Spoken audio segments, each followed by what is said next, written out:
que nós ficamos um mês inteiro estudando um determinado livro. Então, mês passado nós falamos sobre o Evangelho de João. Já esse mês nós vamos ficar o mês inteiro ministrando sobre as cartas de Pedro.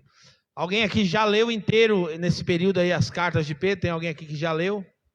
Então você está devendo ler estas cartas, amém? Então leia a sua Bíblia. É tão pequenininho as cartas, gente. Numa passada você lê tudo, são 7 capítulos. 5 da primeira carta e 2 da segunda carta. Rapidinho você lê. E a gente precisa se alimentar da palavra de Deus com a leitura bíblica também, porque isso realmente vai fortalecer você na sua caminhada cristã. Então, 1 Pedro capítulo 1, queria que você abrisse aí, por favor, 1 Pedro capítulo 1. E antes de fazer a leitura, eu só quero situar você para você entender do que se trata essa carta, por que ela foi escrita. Então, Pedro, ele foi um apóstolo de Jesus, e um apóstolo que teve experiências incríveis com o Senhor Jesus. E depois que o Senhor Jesus morreu, lá em Atos capítulo 2, a gente vê que eles são tremendamente usados por Deus. Eles começam realmente a fazer um barulho muito grande ali em todo o Império Romano. É afetado por aquela evangelização mais agressiva, já direcionados pelo Espírito Santo. E agora aquilo começa a incomodar as pessoas que estavam ali. Então os cristãos, eles, apesar de ser um povo pacífico, um povo tranquilo, mas começou a trazer preocupação para o Império Romano, porque estava crescendo muito. Isso a gente pode olhar até a história se repetindo, né? Porque aconteceu isso também lá quando o povo começou a se multiplicar no Egito. O faraó também teve a mesma preocupação. E agora, nesse tempo que Pedro está vivendo, quem está no governo é o imperador Nero. Isso está nos anais da história, não está na Bíblia, mas está nos anais da história para você comprovar. E o Nero, ele é um imperador muito implacável, ele é bem rigoroso mesmo, e ele decide perseguir os cristãos. Só que ele precisava encontrar um motivo legítimo para perseguir os cristãos, não dava simplesmente para só perseguir, tinha que encontrar um motivo legítimo. E um dos desejos de Nero era reconstruir a cidade de Roma. Só que tinha todo um congresso ali, uma situação até política mesmo, que não acharam necessidade dele reconstruir a cidade. Então o Nero, ele vai ter um plano de atear fogo na cidade inteira. Então é isso que ele faz, ele atia fogo na cidade inteira e logo depois vai para um lugar ficar observando a cidade pegar fogo. E no outro dia, Nero então começa a acusar os cristãos de atacarem fogo na cidade. E aí se estoura uma grande perseguição, os cristãos fogem para várias partes, vários lugares, os cristãos saem desesperados, fugindo, porque eles estavam sendo realmente implacáveis. Para você ter uma ideia, Nero era tão ruim que ele pegava o crente, a gente não sabe o que é perseguição aqui na nossa nação, ele pegava o crente e amarrava esse crente e pendurava num poste nas ruas de Roma, e tacava fogo no crente para iluminar as ruas de Roma. Isso aí não é eu que estou inventando, não. Isso aí está nos anais da história, pode conferir. Chega na sua casa e vai ler a história que você vai se deparar com essas verdades. Então ele era um cara muito ruim. E Pedro está vivendo exatamente nesse contexto aqui. Pedro agora também vai ser perseguido por Nero. Pedro também vai ser perseguido por esse império tão rude. E agora Pedro então vai escrever essa carta dele para os cristãos que fugiram. Porque ele precisava orientar os cristãos. Todo mundo fugiu, saiu meio desesperado, uma provação terrível. E como que um povo pacífico vai passar por uma perseguição tão grande? E como que um povo pacífico deve reagir a essa perseguição? O que o povo tem que fazer? O povo tem que brigar, o povo tem que pegar a espada, o povo tem que lutar, o povo tem que atirar, matar. Qual que é? E aí Pedro também vai explicar tudo aqui na carta, o que ele espera desses crentes.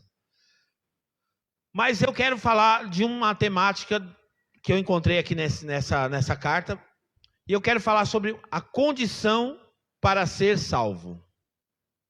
Condição para ser salvo. É uma condição. Então a gente tem falado da salvação pela graça, continuamos acreditando demais na salvação pela graça. E quando a gente fala de salvação pela graça, a gente também ensina que a salvação é algo incondicional, que não depende do homem.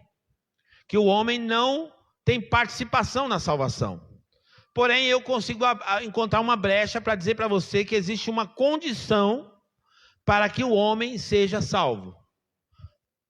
1 Pedro, capítulo 1, no capítulo 3, versículo 3 até o versículo 9, diz assim: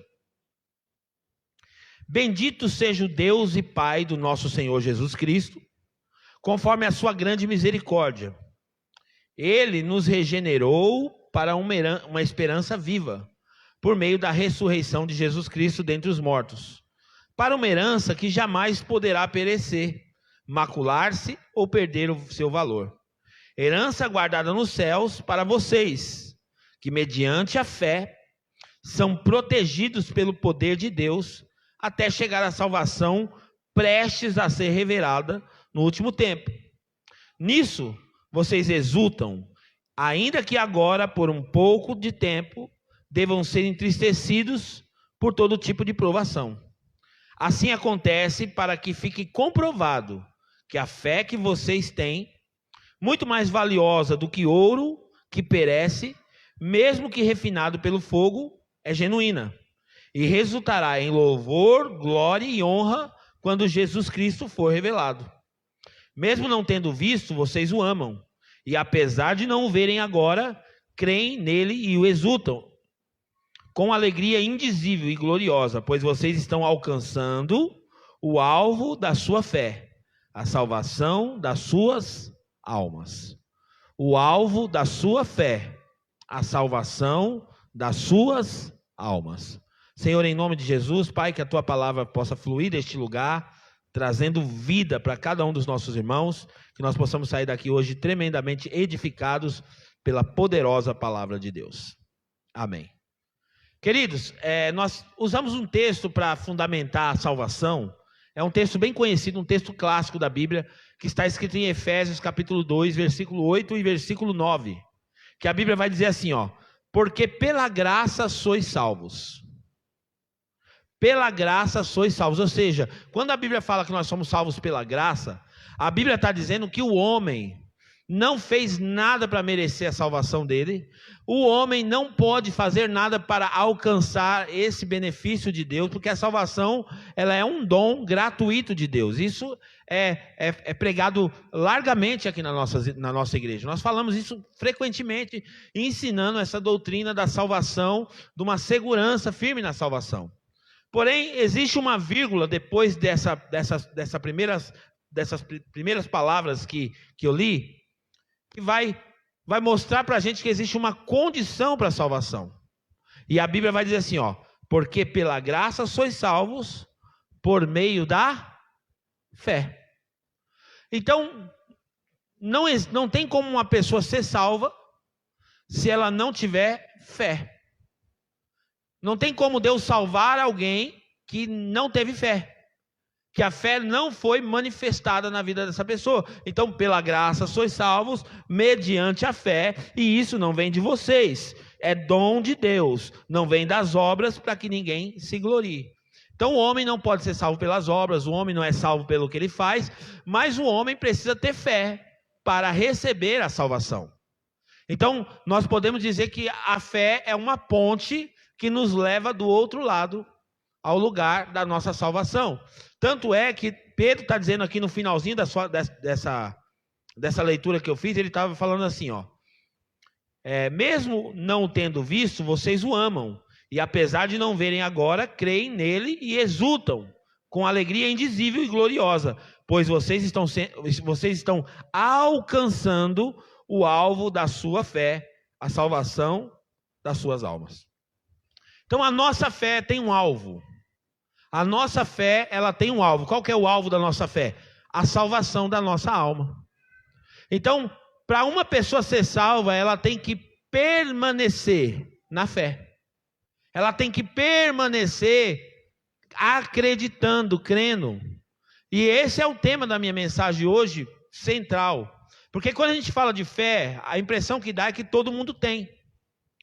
Todo mundo tem a fé. Só que, quando a gente olha para a Bíblia, a gente vê que, quando a Bíblia fala de fé, ela nem sempre vai falar da mesma fé. Então eu quero mencionar aqui, dentro de uma teologia sistemática, pelo menos 4 tipos de fé que uma pessoa tem. 4 tipos de fé. E que 3 dessas fés que eu vou falar, não salvam essas pessoas. Elas podem ter fé, mas essa fé não resulta na salvação delas. Essa fé não é o alvo da salvação delas. E a primeira fé que eu quero falar é uma fé histórica. A gente olha para a Bíblia, a gente comprova nas Escrituras Sagradas os personagens, a gente acredita que Jesus existiu, a gente acredita que os profetas existiram, nós acreditamos em todo o contexto histórico da Bíblia. Só que só acreditar dessa forma não garante a sua salvação. Só você olhar para a Bíblia e acreditar historicamente na Bíblia, isso não garante a sua salvação. Tem pessoas que peregrinam até Israel para ver, para comprovar, realmente passam pelos caminhos aonde Jesus passou, aonde aconteceu os milagres, aonde Jesus foi batizado. Tudo isso são documentos históricos, são comprovações históricas que Jesus de fato existiu, que aconteceram, todos os cenários aqui bíblicos aconteceram, e tem pessoas que vivem nessa dimensão, eles acreditam na história da Bíblia. Eles enxergam a Bíblia, mas não como um livro que vai levá-los para a salvação, mas eles acreditam como um documento histórico. Então, olha que interessante, ó. A fé histórica, ela é pura e simples apreensão da verdade, vazia de qualquer propósito moral ou espiritual.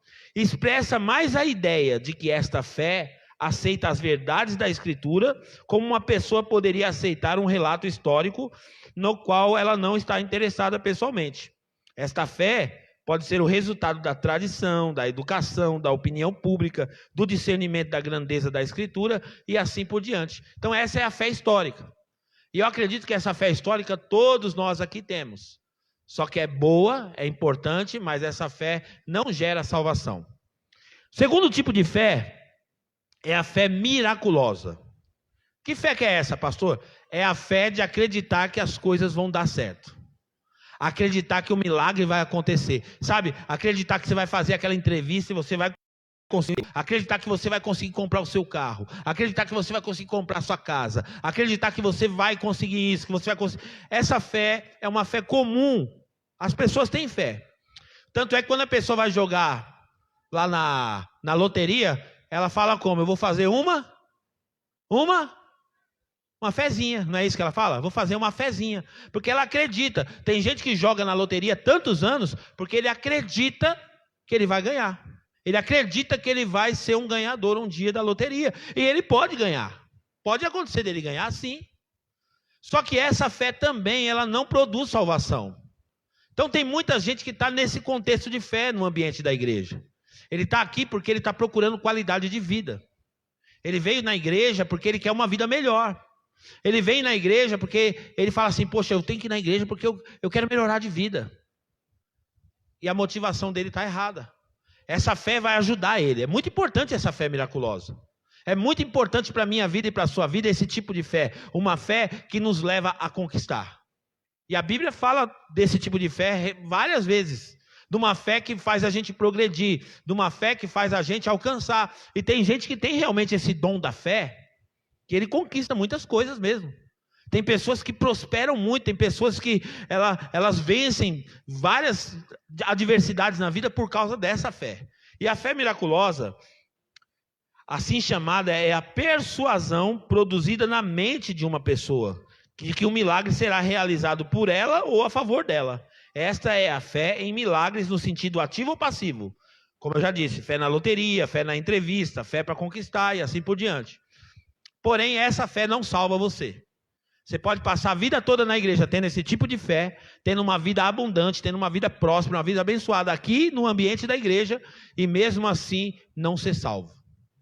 Terceiro tipo de fé é o que a gente chama de fé temporal.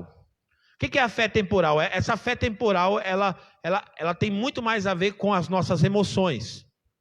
A gente teve uma experiência com com Deus, uma experiência com o culto, e nós ficamos sensibilizados. Por isso que um dia perguntaram para mim, pastor, por que você não tem feito tantos apelos na igreja para salvação? Tem gente até que me questiona, pastor, não vejo o senhor fazer apelo. É porque eu tomei uma decisão de não fazer mais apelos nos momentos que as pessoas estão vulneráveis. A gente ouviu o pastor Gumer falar aqui numa pregação, que diz que lá no Japão, quando acontecem os terremotos, e aí a igreja se oferece para ir fazer um trabalho lá nos terremotos, lá na região onde teve terremotos. E eles são proibidos de pregar o evangelho naquele momento. Sabe por quê? Porque as pessoas estão vulneráveis. Então é uma covardia você pregar o evangelho para alguém que está vulnerável.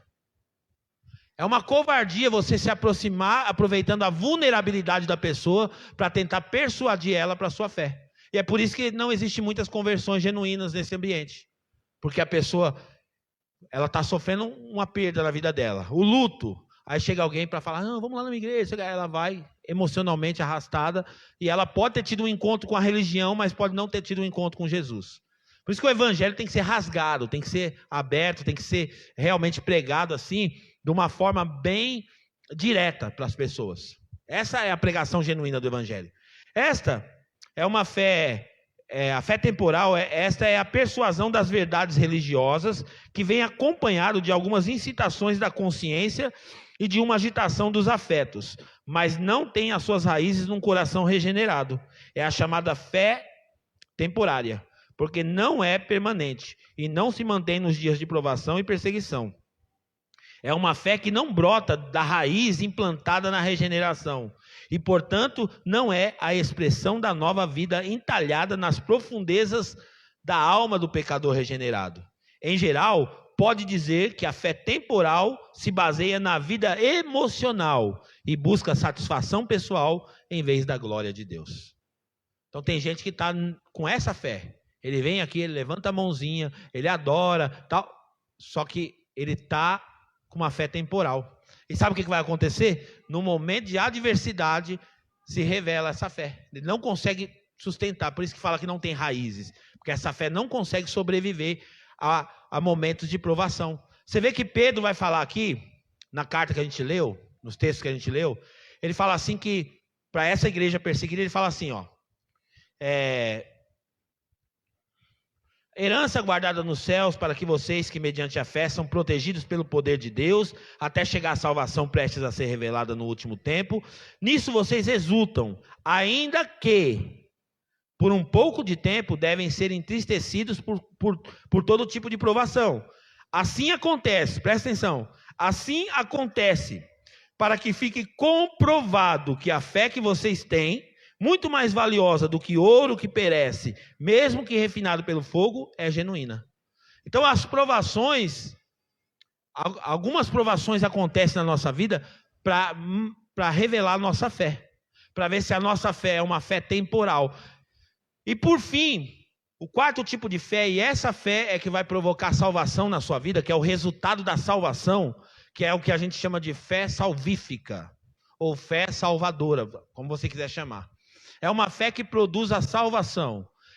Essa fé é para crente que já amadureceu, é para alguém que teve um encontro genuíno com a palavra de Deus. Essa é a fé salvadora. E olha que interessante, é a verdadeira fé salvadora e ela tem a sede no seu coração, suas raízes na vida regenerada. Pode-se definir a fé salvadora como uma certa convicção produzida pelo Espírito Santo no coração quanto à veracidade do Evangelho. É uma segurança nas promessas de Deus em Cristo. Em última análise, é certo, Cristo é o objeto da fé salvadora, mas Ele nos é oferecido unicamente no Evangelho. Então a fé salvadora precisa ser alicerçada, precisa estar alicerçada no Evangelho de Cristo Jesus. Essa é a fé que vai levar você para o resultado final. Agora imagina que tristeza, gente, você passar a sua vida toda na igreja, conquistando, se enganando, se iludindo, conquistando, pastor, olha aqui, pastor, comprei meu carro, unge meu carro, ora para o meu carro, pastor, olha, comprei uma casa, pastor, olha, puxa, aconteceu isso, e você vai usufruindo de tudo isso, e chega no dia da salvação, você não foi salvo. Olha a frustração. Por quê? Porque pessoas estão confusas. Elas acham que a vida terrena delas, a vida que elas levam aqui na terra, o nível de conquistas que elas têm aqui é que determina a salvação delas, e não. Então, para que você seja salvo, você precisa proteger a fé salvífica que existe. E essa fé tem que ser guardada, tem que ser cultivada, tem que ser protegida. Nós temos falado muito, gente, sobre falsos ensinos. Você sabe que quando a gente olha o Novo Testamento e olha os apóstolos escrevendo as suas cartas para a igreja, o maior perigo da igreja são os falsos mestres. O falso ensino, ele é realmente prejudicial. O falso ensino pode levar pessoas ao inferno. O falso ensino pode conduzir pessoas à destruição total. Então nós temos que receber o verdadeiro ensino. E temos que nos fundamentar em um ensino sólido e consistente, para que a nossa fé não seja, de alguma maneira, abalada. Então eu quero fundamentar essa mensagem pensando em alguns aspectos bíblicos com você. Primeira coisa, Hebreus capítulo 11, versículo 6. A Bíblia vai dizer o seguinte: que sem fé é impossível agradar a Deus. Então, o que agrada a Deus é a fé. E, novamente, vamos sempre entender que quando a Bíblia fala de fé, ela pode estar falando de outros tipos de fé. Mas, nesse caso aqui, nós entendemos que essa fé, ela se aplica tanto para a fé miraculosa, quanto para a fé salvífica. Mas é uma linguagem que agrada a Deus, é a linguagem da fé. Deus, ele realmente fica admirado, se eu puder dizer essa palavra, porque é difícil admirar a Deus, mas só para a gente entender numa linguagem humana, quando ele se depara com a fé. Você viu quando Jesus se deparou com aquele homem no Novo Testamento, e aquele homem pegou e falou: não, o senhor não precisa ir na minha casa, não, o senhor só dá uma palavra, e eu sei que o meu servo será curado. Aí Jesus falou assim para ele assim: uau, eu nunca vi tanta fé nem em Israel. Então a fé é uma linguagem que agrada o coração de Deus. E nós precisamos andar nessa dimensão de fé. Acreditar. Deixa eu fazer uma pergunta para você, não precisa responder para mim. Se você acredita que você é salvo, por que você é salvo? Não precisa responder para mim. Primeiro, duas perguntas. Você acredita que você é salvo? Aí você fala: eu acredito. Aí eu falo: com base em quê? Isso é importante. Ah, não, eu acredito, é um pensamento positivo. Eu vou ser salvo, eu vou ser salvo. Pensamento positivo, todo mundo pensando positivo, vamos ser salvo, vamos ser salvo. Não vai mudar a nossa vida. Precisa ter fundamento. Nós precisamos fundamentar. A Bíblia vai dizer, Hebreus também capítulo 11, que a fé é o quê? Uma definição de fé. O que é a fé, gente? A fé é o quê? É o quê? Me ajuda aí, por favor. Um firme fundamento. Diga assim comigo: a fé é um firme fundamento. Agora, o que é fundamento? Quem mexe com construção sabe. Fundamento fala-se de fundação, o alicerce daquela construção. Então, o mais importante da fé não é o quanto ela está manifestando exterior, mas o quão profunda ela está. Porque ela é um firme fundamento, que não pode ser abalado, que não pode ser removido. Então esse firme fundamento, e eu disse até no culto da manhã, nós precisamos ter uma fé que cresce para baixo. Porque quanto mais alicerce, quanto mais fundação nós tivermos na nossa fundamento, na nossa fé, mais difícil é de ser removido de nós as verdades do Evangelho. Então nós precisamos ter uma fé, um firme fundamento. A fé é o firme fundamento. Eu preciso. Agora, tem gente que fala: eu tenho fé. Só que a fé dele é superficial.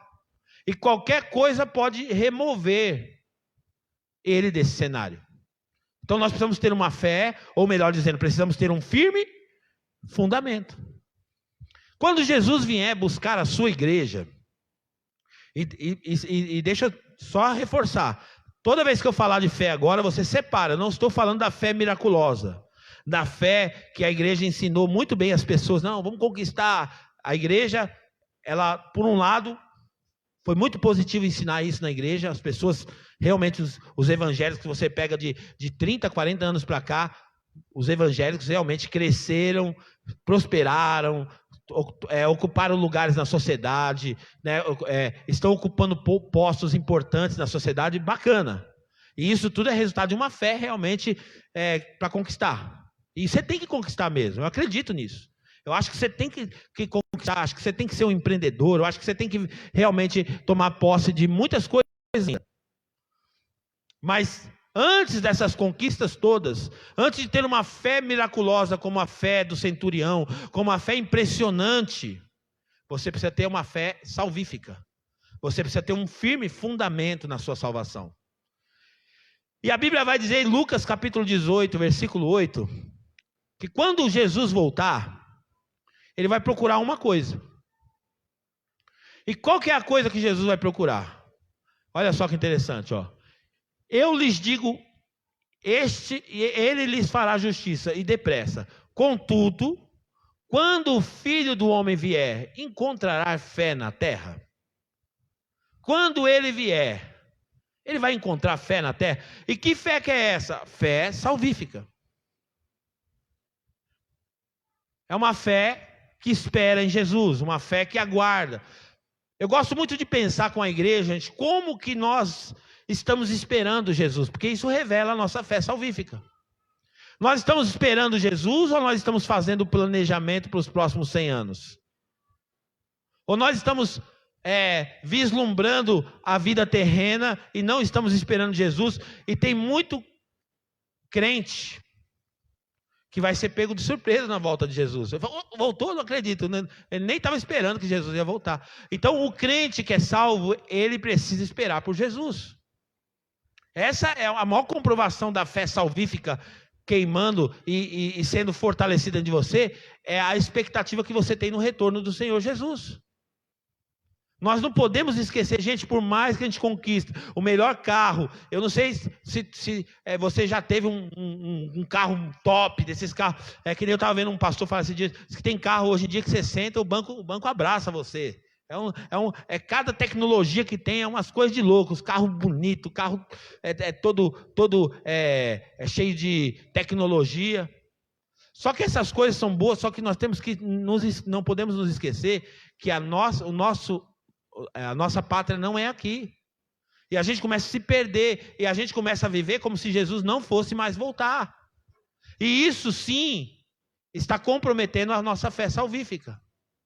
Agora, olha que interessante. Então, quando o Filho do Homem vier, ele vai achar fé na terra? É uma pergunta. Sabe quando ele vier, ele vai achar fé? Ele vai achar a gente esperando? Ele vai achar o povo esperando por ele? Vai achar fé na terra? Paulo disse assim para Timóteo. Olha que interessante.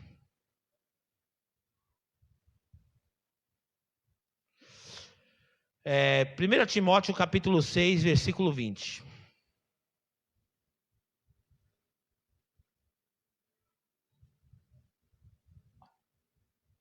Ele vai falar assim para Timóteo, ô Timóteo, guarda o depósito. Olha que interessante. Guarda o depósito que te foi confiado, tendo horror aos clamores vãos, profanos, às oposições falsamente chamadas ciência, a qual professando a alguns se desviaram da fé. A graça seja contigo. Amém.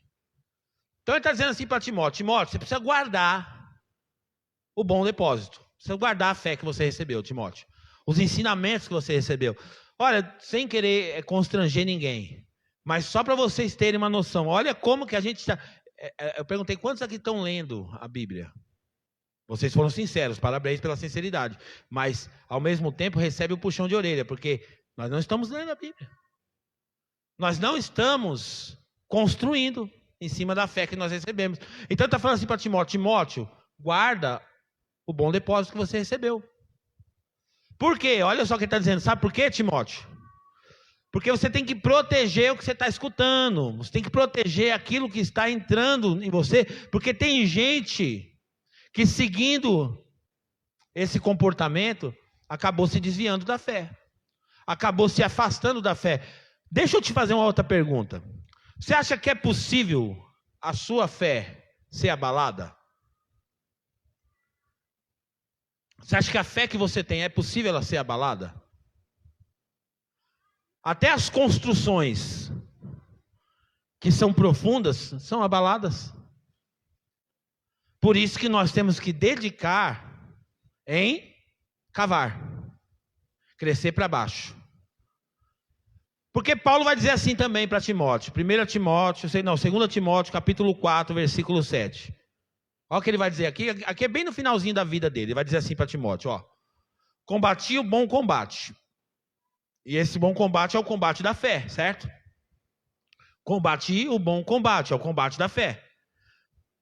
Acabei a carreira. Ele está dizendo assim, ó, já estou chegando no fim da minha vida aqui, ó, terminando meu ministério com êxito. Com êxito. E o mais importante, Timóteo, eu guardei a fé. Eu guardei a fé. Por quê? Porque para mim entrar na salvação, a minha fé precisa estar intacta. Preciso guardar a minha fé. Preciso proteger a minha fé. E como que eu protejo a minha fé, pastor? Qual que é a forma de proteger a minha fé? A Bíblia vai dizer assim, que a fé vem por onde? Por onde que vem a fé, gente?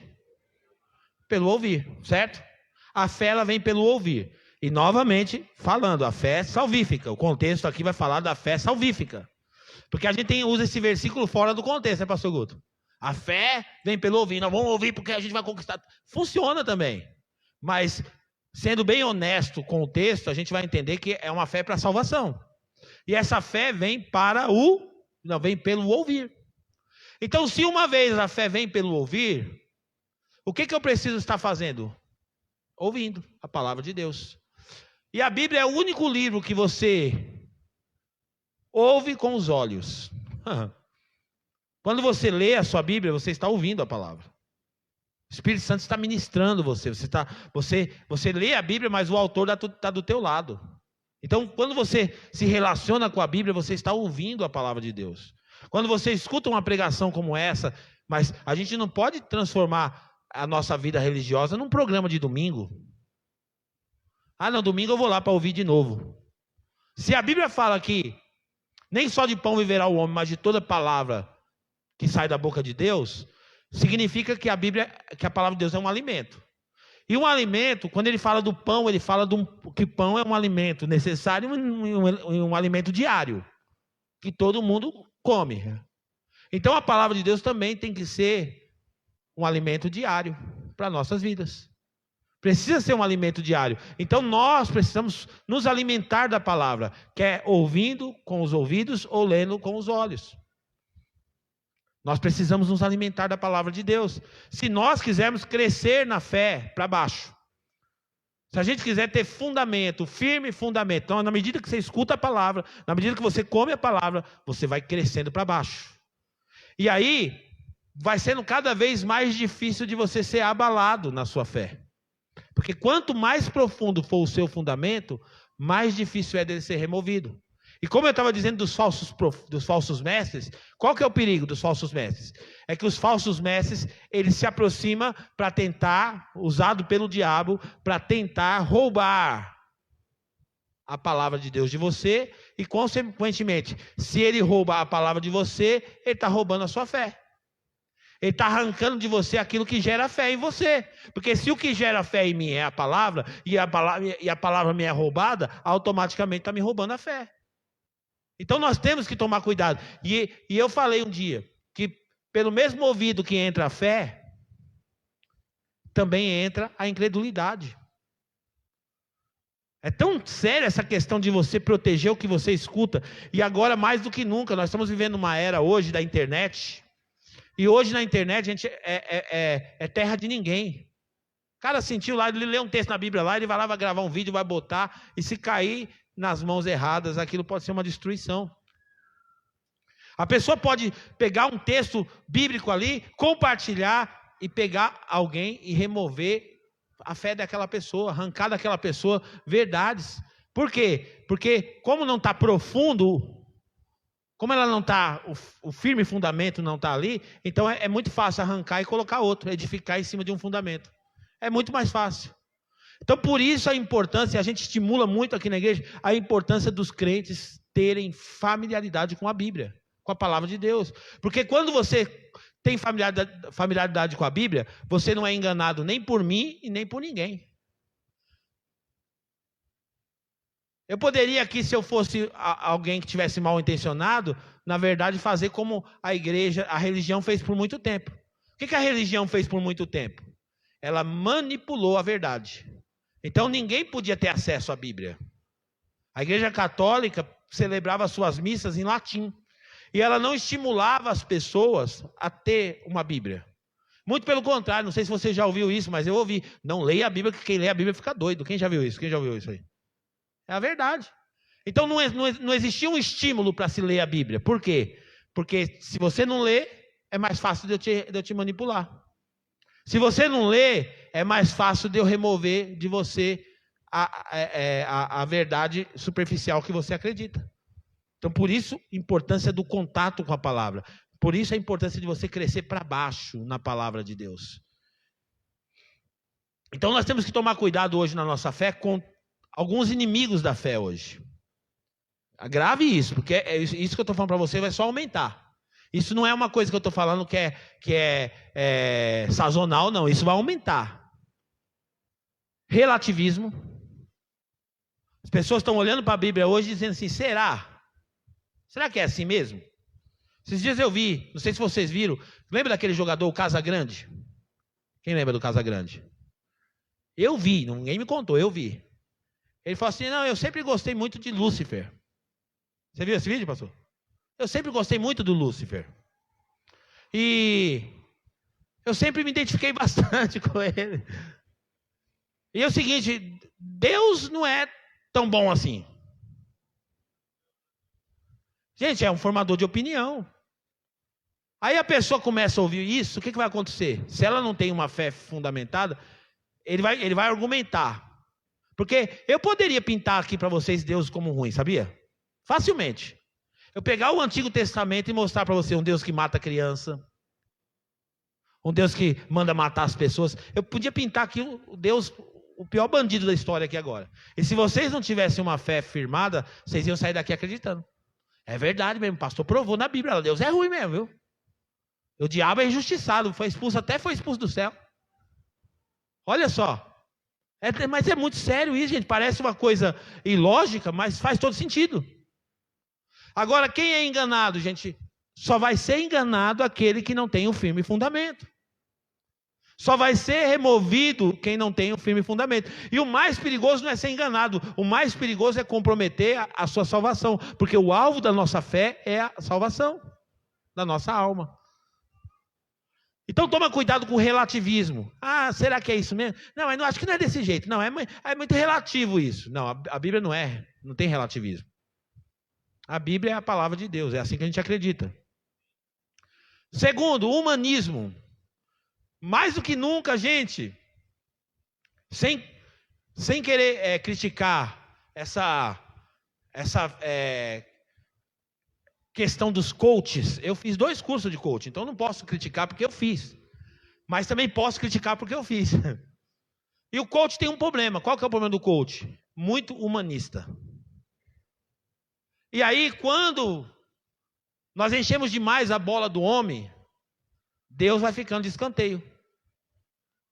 E Deus sai do centro. E quando Deus sai do centro, acabou. Não faz sentido mais. Porque o homem, não, você pode. Não, você é o cara, você vai conquistar. Você. Não, Cristo é o centro. Como a Tamires falou, tudo é por Ele. A graça de Deus. Terceiro, pluralismo.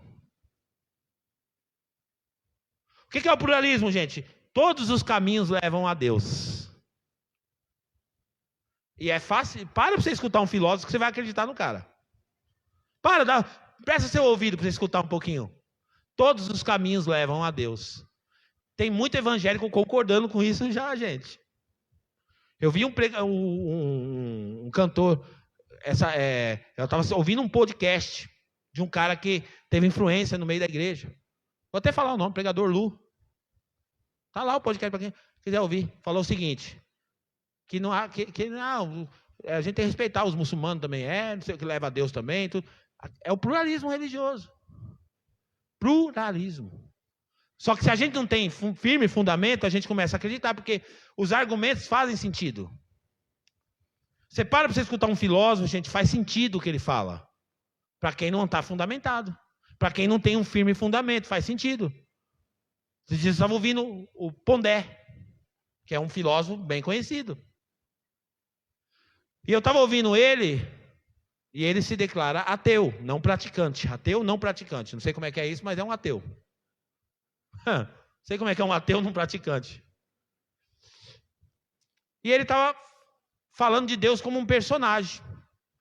E aí a moça perguntou para ele assim, Pondé, você acha que o Deus da Bíblia, ele consegue sobreviver a mais 4.000 anos? E ele disse o seguinte, talvez sim, mas tem grande chance que não sobreviva, porque se ele é histórico, olha como é que é. Se ele é histórico, do mesmo jeito que ele veio, ele pode ir embora. Gente, nós temos que tomar muito cuidado.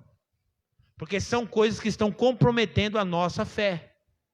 Nós precisamos ter uma fé fundamentada, um firme fundamento. Diz que entraram 9 jovens evangélicos na universidade. Sabe que isso é comprovado. O período que mais os jovens se desviam da fé é quando eles vão para a faculdade. Sabia disso? Eles entram na faculdade e não conseguem sobreviver. Por quê? O problema não está na faculdade, o problema é que não teve firme fundamento. Aí quando ele chega na faculdade, aí diz que entrou, Vitor, 9 jovens evangélicos para debater com um ateu dentro da sala. Passaram meia hora, saiu 10 ateus de dentro da sala. Entraram 9 evangélicos e um ateu, saiu 10 ateus dentro da sala depois. Por quê? Porque o ateu tinha muito mais fundamento para defender o seu ateísmo do que o cristão para defender a sua fé. Por quê? Porque no Brasil, infelizmente, gente, a gente não sabe pregar o evangelho. Sabe como é que a gente fala? Não, vamos lá, porque está separando. Eu estou separando meu marido. Não, vamos na igreja. Eu estou passando uma crise financeira. Vamos na igreja. É assim que a gente prega o evangelho no Brasil. A gente vai na dor da pessoa. E aí é por isso que ninguém tem fundamento. Por quê? Porque as pessoas são ganhas nas vulnerabilidades dela. A gente não chega para a pessoa para dizer assim, é o seguinte, todo homem, independente do seu poder social, do seu poder aquisitivo, todo homem, se ele não passar pela porta chamada Jesus Cristo, ele vai para o inferno. Não importa o quanto de sucesso você tem na sua vida econômica. Se você não entregar a sua vida para Jesus genuinamente, você está no inferno já. Essa é a pregação genuína do evangelho. Deus não é medido pela prosperidade de ninguém, gente. Todos os homens precisam de Deus. Então a fé precisa ser guardada, você precisa proteger a sua fé para que ela não seja sufocada, a fé precisa ser cultivada, você precisa crescer na fé, é que nem uma plantinha, você tem que regar, você tem que cuidar dela, da sua fé, para que você esteja fundamentado.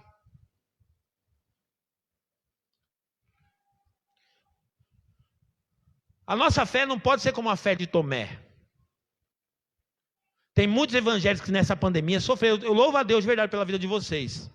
Porque a nossa igreja aqui, graças a Deus, eu sei que tem muitas outras igrejas também, mas a nossa igreja aqui quase que não teve baixa na pandemia.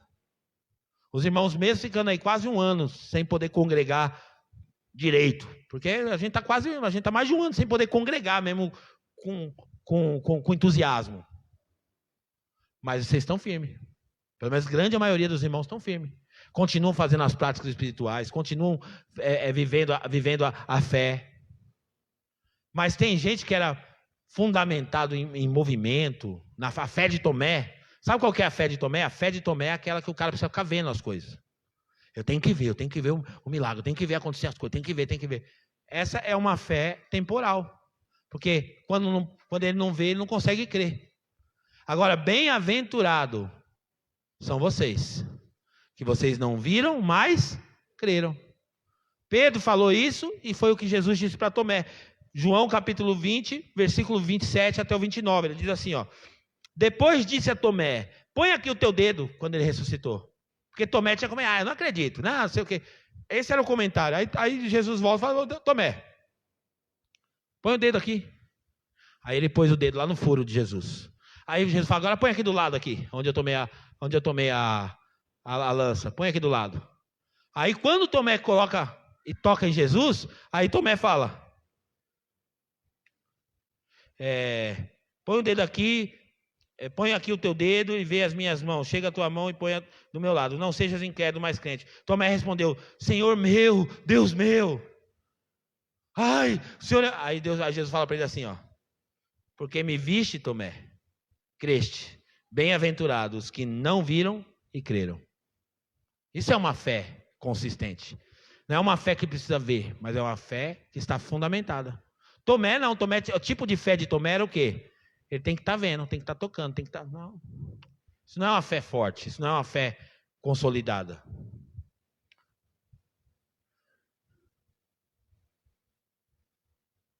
Precisamos andar fundamentados naquilo que a gente crê. Então nós precisamos ter uma fé que está consolidada na palavra de Deus. Essa é a fé verdadeira. Essa é a fé salvífica. Então, por exemplo, pessoas que não receberam a fé salvífica ainda, e você pode se identificar agora com a mensagem. A primeira prova que uma pessoa não recebeu a fé salvífica é que ela não está esperando Jesus. Ela não espera por Jesus. Ela tá vivendo a vida como se Jesus nunca fosse voltar. Essa é uma grande manifestação de uma pessoa que não tem a fé salvífica. Segunda, a pessoa que não tem a fé salvífica está o tempo todo em dúvida da sua salvação. Ela está o tempo todo, mas poxa, eu fiz isso agora eu vou para o inferno. Está o tempo todo brigando, vivendo. Ela até vive a vida dela, mas não tem a alegria da salvação, porque ela vive debaixo da culpa o tempo todo, debaixo da culpa. Não, quando você tem a fé salvífica, você não aceita mais nem o diabo soprar no teu ouvido sobre a sua salvação mais, porque você já tem essa certeza dentro de você, porque o Espírito de Deus testificou com o teu espírito que você é filho dele. Essa é a fé salvífica, a fé que vai nos levar para o outro lado. Então deixa eu te concluir dessa forma. Você precisa, eu e você como cristão precisa, antes de desenvolver a fé miraculosa, para a gente conquistar, para a gente sair tomando posse dos benefícios aqui na terra, porque eu sou filho de Deus, aonde eu pisar a planta do meu pé será meu, porque eu vou ter isso, porque eu tenho... Antes de você se preocupar com esse tipo de fé, que a gente chama também do dom da fé, preocupa-se primeiro saber se você está consolidado na sua fé salvífica, se você está esperando por Jesus, se você está aguardando a volta de Jesus. Se você está realmente certo da sua salvação, do preço que foi pago. Como eu falei, quando te perguntarem por que você é salvo, aprenda a responder isso prontamente. Não, eu sou salvo porque o pastor falou lá na igreja que eu sou, agora eu acreditei. Isso não é fundamento, gente. Eu sou salvo porque Jesus salvou, né? Não, você precisa ter fundamento, você precisa ter argumento para defender a sua salvação. Você precisa... Agora, eu não vou dar aqui o peixe pronto para você. Leia a Bíblia. Leia a palavra. E você vai poder construir em cima desse fundamento as verdades da palavra de Deus e andar sobre elas. E aí, quando você começa a andar sobre essa verdade, sabe o que vai acontecer? Você vai andar numa outra dimensão de fé. Agora, você está o tempo todo brigando com a sua salvação. Não, porque não sei o quê. Porque não sei... Não. Então, você precisa, de verdade, cultivar a sua fé salvífica. E fundamento, cresce para baixo. Cresce para baixo. Palavra de Deus. Se você não tem dificuldade de ler a Bíblia, ouça a Bíblia. Tem um aplicativo da Bíblia aqui, lá tem um alto-falante, lá você põe foninho no ouvido, fica escutando a Bíblia. Põe o Cid Moreira lá. Compra lá o kit do Cid Moreira. Escute, não importa como que a palavra vai entrar dentro de você, mas faz ela entrar, pelo amor de Deus. Não importa como que você vai fazer a palavra entrar, mas por favor, faz a palavra entrar. A gente está tão antenado nas coisas desse mundo, gente. A gente sabe quem é que está no paredão do Big Brother. A gente sabe quais são as músicas que está tocando agora no momento. A gente sabe tanta coisa, mas a gente não sabe da palavra de Deus, que é o mais importante para nós. A gente sabe do ritmo novo, a gente sabe do instrumento musical que lançou. A gente sabe de tudo, mas não sabe do mais importante, da palavra de Deus. Então nós precisamos de verdade rever. Porque senão a gente vai passar a nossa vida toda cristã aqui, conquistando. Porque quem anda com Deus, conquista mesmo, gente.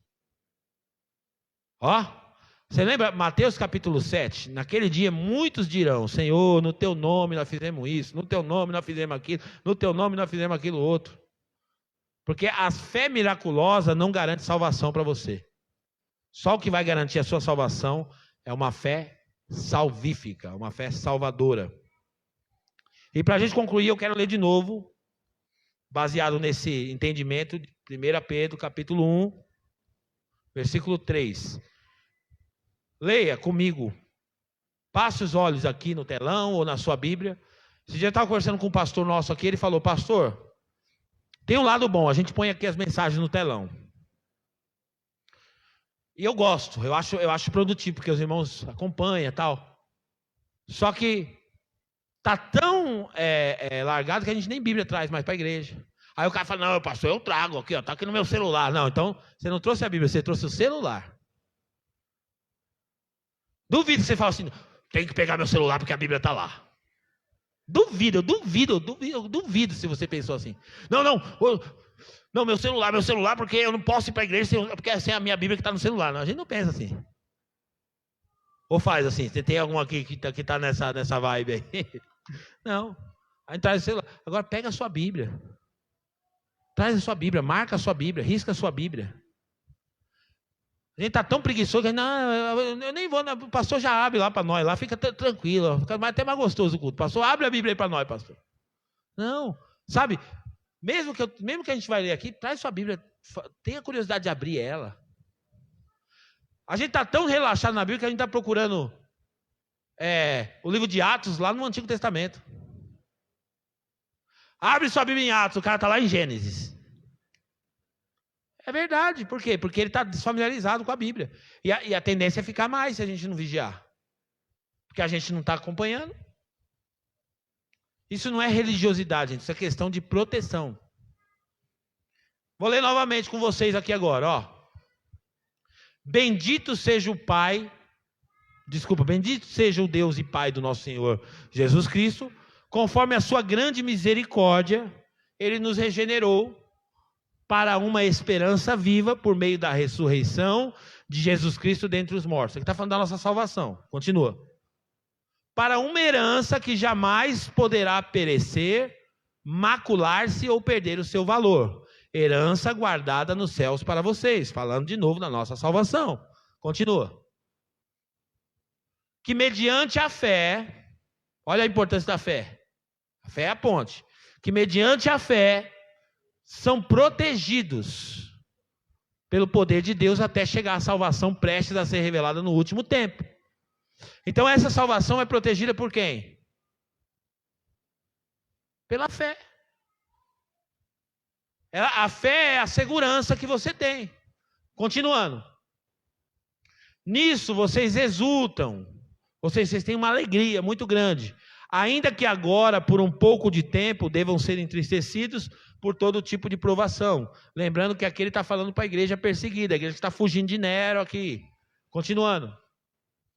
Assim acontece para que fique comprovado. As provações, elas vêm para comprovar. Agora, quando a gente fala de provação, o que a gente lembra, gente? Só de coisa ruim, não é? Sim ou não? Provação, uma coisa ruim. Ih, rapaz, estou passando uma provação, uma coisa ruim. Mas deixa eu te falar que a provação pode ser uma coisa boa. Você quer ver uma provação da fé? A Europa é um país pós-cristão. A Europa já foi a potência do cristianismo no mundo. A Europa foi responsável por enviar missionários para várias partes do mundo para que o evangelho chegasse em vários lugares. E a Europa se tornou um país pós-cristão. Sabe por quê? Porque eles foram provados. Sabe como que eles foram provados? Por uma coisa chamada prosperidade. Quando a prosperidade chegou, sabe o que aconteceu? A fé foi embora. Eles ficaram ricos. É um país rico. E aí eles falaram assim para Deus: Senhor, nós não precisamos mais do Senhor. Tchau. E hoje a Europa é um país pós-cristão. Está tendo que enviar missionários do Brasil e de outras partes do mundo para poder evangelizar de novo a Europa. Por quê? Porque eles foram provados na prosperidade. Toma cuidado que você pode ser provado na sua prosperidade. Deus pode te enriquecer. Deus pode te fazer prosperar. Deus pode te dar um cargo bom no seu trabalho. Como você vai reagir a isso? Você está no culto porque você não tem outra coisa para fazer? Ou você está no culto porque você priorizou estar aqui hoje? Eu quero sair um pouco, vou na igreja. Se me convidaram para uma praia, eu prefiro estar numa praia do que estar no culto. Você priorizou estar na igreja? Ou você está aqui porque você não tinha outra coisa para você fazer? A prosperidade, não. A hora que eu tiver muito dinheiro, você vai continuar frequentando a igreja? Ou a hora que você chegar num patamar de prosperidade, você já vai estar ocupado demais cuidando do seu patrimônio, a ponto de você não vir mais para a igreja? Isso é muito sério. Mas continuando. Assim acontece para que fique comprovado a fé que vocês têm, muito mais valiosa do que ouro que perece, mesmo que refinado pelo fogo, é genuína. Ou seja, ele está comparando a fé que vai ser refinada, comparando a fé com o ouro que é refinado pelo fogo, que é genuína e resultará em louvor, glória e honra quando Jesus Cristo for revelado. 8. Mesmo não tendo visto, vocês o amam, apesar de não verem agora. Creem nele e exultam com alegria indizível e gloriosa, pois vocês estão alcançando. Olha que interessante, vocês estão alcançando. Conjugação do verbo aqui está no presente, é isso? No presente. Não está no futuro. Por quê? Porque é um processo. Você está alcançando o alvo da fé de vocês, que é a salvação da alma de vocês. Então proteja o que você crê. Proteja o que você ouve para não comprometer o que você crê. Porque isso realmente é determinante para a nossa vida. Vamos ficar de pé no nome de Jesus.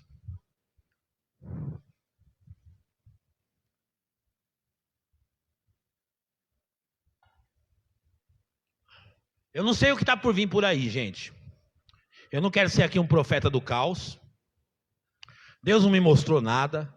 Mas quando eu olho para os indicadores bíblicos, quando eu olho para a Bíblia, para as profecias bíblicas, uma coisa me preocupa. Sabe o que é? É que o princípio das dores. Essa pandemia pode ser, não estou afirmando, mas ela pode ser o princípio das dores. Isso nos mostra que se é o princípio das dores é que vai vir mais dor.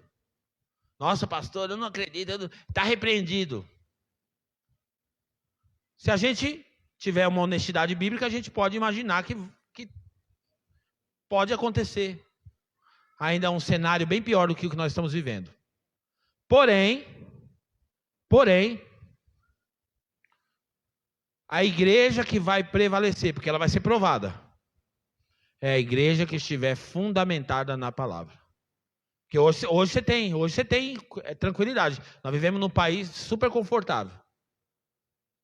Mas você já parou para imaginar se de fato nós tivermos que passar por uma grande perseguição, uma grande tribulação?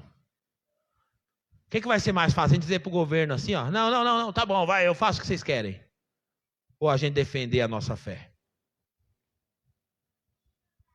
Então, que fique de alerta para você. Proteja a fé de vocês. Guarde o bom depósito.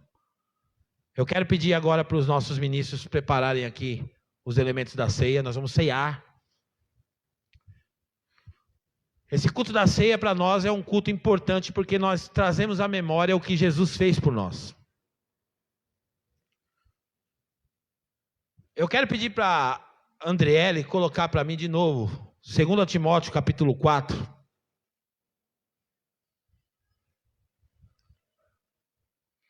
E o versículo 7. 2 Timóteo 4, 7. Olha o que diz a Bíblia.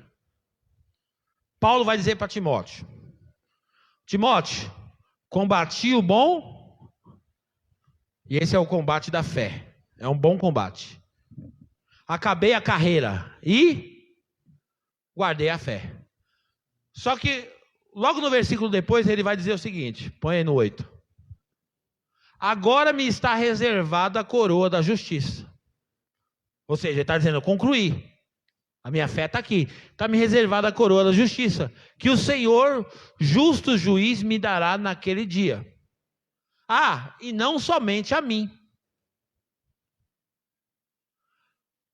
mas também a todos os que amam a sua vinda. Olha que interessante, gente. Ele está falando que essa coroa da justiça vai ser entregue. Não é só para ele, mas é para aqueles que amam a sua vinda. Então ele começa dizendo que ele guarda a fé, mas ele não está dizendo que isso vai ser dado para quem está guardando a fé. Ele está dizendo que isso vai ser dado para quem ama a vinda dele. Por quê? Porque quem ama a vinda dele certamente está guardando a fé. Quem ama a volta do Senhor Jesus e espera por essa volta, esse retorno triunfal, Jesus está voltando, gente. Não é o conto da carochinha, não. Eu queria que você parasse para pensar. Minha esposa tem escutado bastante, eu também tenho escutado bastante coisas sobre o final dos tempos, com pessoas sérias. Para você escutar um pouquinho, para você ver quantas, como está se conectando as profecias bíblicas. Você sabe que o relógio de Deus é Israel. Você sabia disso, né? Quando a gente quer saber se Jesus está voltando, não adianta você ficar olhando para o Brasil. O Brasil não sinaliza a volta de Jesus. Mas tem um lugar que quando você olha, sinaliza a volta de Jesus. Sabe para onde que é? Israel. Porque existem algumas profecias bíblicas que vão se consumar, que faltam poucas, vão se consumar para revelar o anticristo. E uma dessas profecias é a construção do templo, a reconstrução do templo. Agora a gente parece uma coisa absurda, né? Mas isso está sendo discutido diariamente lá entre eles. E agora parece que você estava vendo, parece que já surgiu o Messias lá, né? Acompanha depois para você ver um pouquinho. E a gente tem que estar antenado, gente. O relógio de Deus é Israel. Olha no relógio de Deus. O relógio profético que sinaliza a volta do Senhor Jesus. Então eu não estou falando que Jesus está voltando com base nessa pandemia, não, gente. O termômetro para avaliar a volta de Jesus não é essa pandemia que a gente está vivendo. É o que está acontecendo lá em Israel. E a gente está desligado, desconectado. Seja um cristão que aguarda a vinda de Jesus. E essa reunião que nós vamos fazer agora foi uma reunião feita quando Jesus estava para ser traído. Ele reuniu seus discípulos naquela noite de quinta-feira. E ele celebrou essa cerimônia com eles, com pão e com vinho. E ele disse o seguinte para os discípulos dele: este aqui é o meu corpo que foi entregue por vocês. Tomai, comei e façam isso em memória de mim. E depois ele tomou o cálice, dizendo: este cálice é o cálice do novo pacto que eu faço com vocês no meu sangue. Tomai e bebei em memória de mim, e anunciem a minha morte até que eu venha. Então essa reunião para nós é a reunião mais importante da igreja cristã. É a reunião mais importante do evangelho, do cristianismo. Porque ela traz reflexão para nós. E eu quero que você ore comigo agora nos elementos da ceia. Pai, nós te agradecemos agora porque todos os meses nós nos assentamos à mesa e fazemos essa cerimônia de ceia, levando em consideração que é um ensinamento que nós recebemos do Senhor. Paulo disse em 1 Coríntios capítulo 11 que recebeu do Senhor o que também nos ensinou. E hoje nós multiplicamos isso em várias partes, falando sobre o retorno do Senhor Jesus. Pai, nós te agradecemos pelo grande privilégio que temos de sentar-se à mesa e de poder desfrutar das promessas de Deus, Pai. Obrigado, Senhor, em nome de Jesus. Podem servir a ceia.